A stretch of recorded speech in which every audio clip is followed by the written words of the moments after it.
Sa video na to ay susubukan kong mag-overnight sa tutok ng niyog.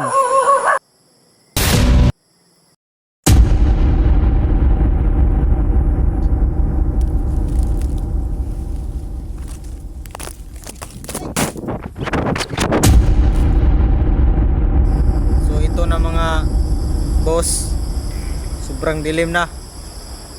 Madilim na dito.